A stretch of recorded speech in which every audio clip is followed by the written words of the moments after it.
Okay, hi, this is Jim with tips and tricks again on different types of antennas on your vehicle.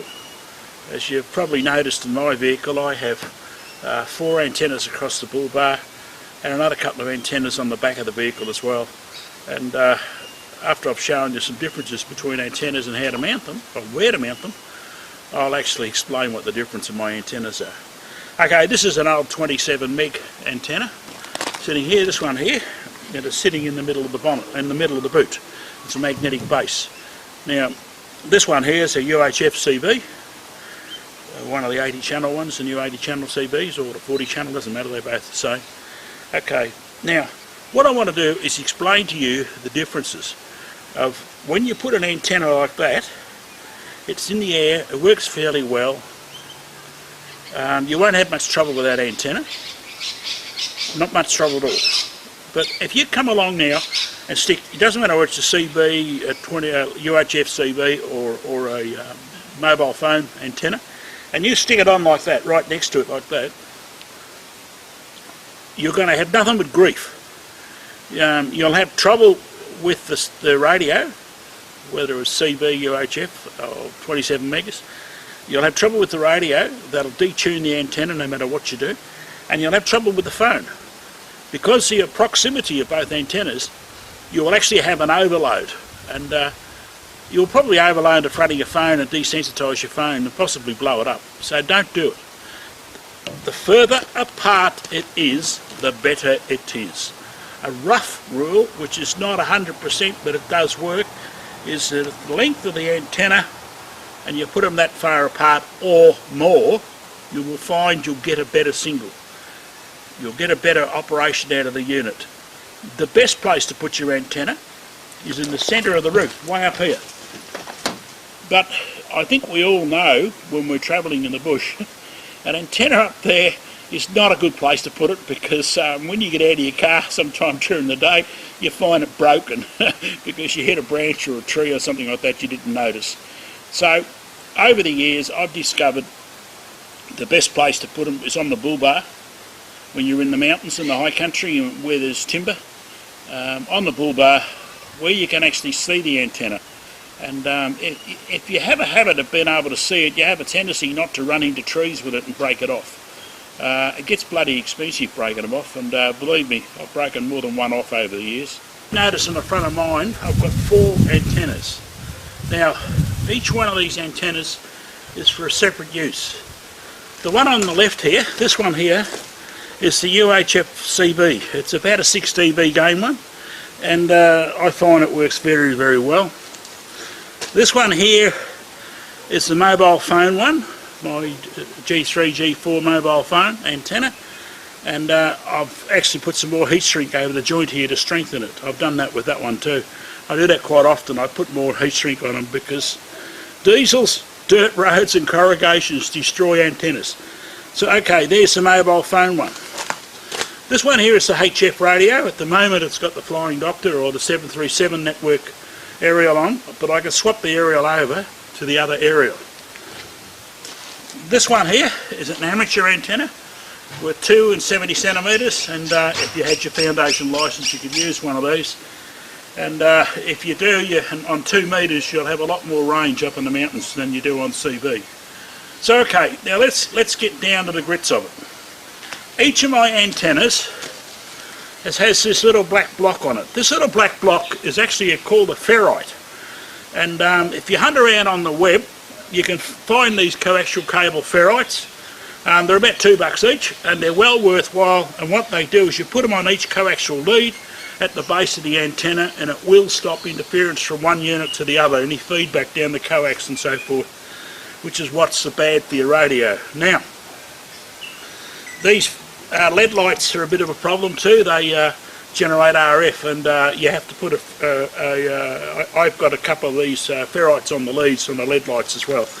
Okay, now let's go from there. Now let's say now this is my car, and I've got the CB aerial up there, and I want to put a CB aerial on, and it's not there. And I come along, and I've seen so many people do it. They put it on like that. Now, what you might as well do if you're going to put an aerial on the front of your four-wheel drive like that, is pick your radio up and stick it in the microwave and turn it on, because it'll stuff it quicker and it's easier, and you don't have to have that rotten smell of smoke in your car. That's the best way to blow your radio up, or your phone, or any other thing. Number one, it'll interact with the other aerials around it, and the bars, it'll interact with them, and it will not have any efficiency whatsoever. So whenever you're putting antennas up, always look for the largest possible space you can get. This is not preferable on the front bull bar because of the UHF frequency and the wavelength of the frequency. But what I've actually got, and I'll show you in a second, a little bit of a trick. What I do, if I'm in the mountains, I have it set up this way. If I'm using the UHF, I'm not using the UHF, I whip the aerial off, stick her in the tube at the back, and I don't have it up there. If I'm not using the 2 metres, I whip that off, put it away as well. UHF CB, I don't think I've ever taken that off. But what I do is I've got a couple of little tricks that I do, and I'll show you what these tricks are in my vehicle. And if you're curious, that pipe there has got the spare antennas and so forth for different frequencies that I use when I'm away. But this thing here that I got my hand on, this is the automatic tuner for the Barrett. Now, this automatic tuner, the Barrett is set up to work on amateur bands as well, which you can do when you've got an amateur licence, as well as the 737 network and a couple of other four-wheel drive networks that occasionally I'll take a licence out and use for a while. The auto tuners are pretty good, but the problem is with the auto tuner is I don't want it down low. I want it up as high as I can to get the best out of it. So what happens is when you put the aerial on here, the aerial on here is about 3 metres long, just a bit shy of 3 metres long. I think it's 2.8 metres or something long, the stainless steel whip. Now you're already 2 metres off the ground. You stick another 2 metres above there, it's well and truly going to hit all the power lines on the street and kill you and blow your radio up, and it's going to cause all sorts of grief.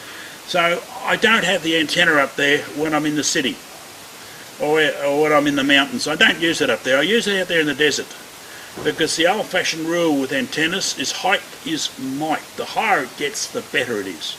Now, next door here, I've got another antenna holder. This antenna holder, I actually use the fan park whips as the one I've got on the front. That's the 737 network one.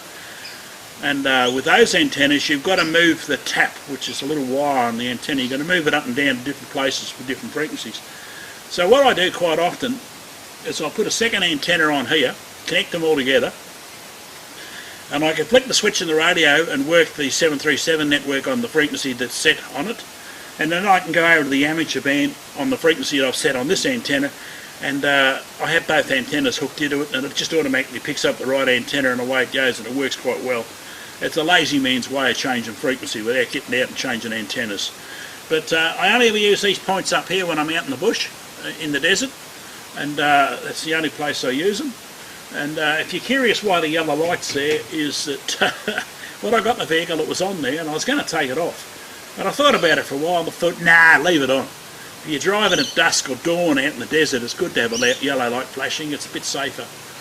With these LED lights, as I said before, I have these ferrite suppressors on them. The ferrite suppressors actually quieten the noise down and stops them interfering in the radios. So when you're putting an antenna on, make sure you keep it away from other things. This is Jim's tips and tricks, how to put it or where to put antennas on a vehicle. And if you want to ask any questions about any of the antennas or etc., I'm quite happy to try to answer you on YouTube. Just leave a question there, and if I can get back to you, I will. And if you're a bit worried about the question being a bit stupid and you don't want the public to see it, fine, just tell me that and I'll delete it so no one can see it and I'll just answer you. So, no trouble at all. I'm quite happy to do it. Remember, if you have a foundation licence, which is fairly easy to do, the course, you know, the licence itself is fairly easy. It's only a couple of day course. One day you do the learning of the foundation licence, and the second day you actually sit the exam. If you have a look on vk3kid.org, the website vk3kid.org, you'll find all the information you need to know about a foundation licence. And if you're using 2 metres out in the desert or out in the mountains, you'll find it goes a lot further and you can talk to each other a lot further apart than you can with the UHF CB. Okay, this is Jim. Hope you have fun. Hope to meet you in the bush. And without getting too heavy into the system of how antennas and dB gain works, this is a little diagram of a 9 dB and 3 and 6 dB. You'll notice that the 3 dB has a small circle, and the 6 dB has a balloon out to the side, and the 9 dB has a narrow beam straight out. The 9 dB or higher is good for the mobile phone antenna because you'll sit on top of the hill and use the mobile phone, and you don't drive around with the mobile phone working. But with the CB, the UHF CB, you are much better with a low dBd gain, and I'll show you why.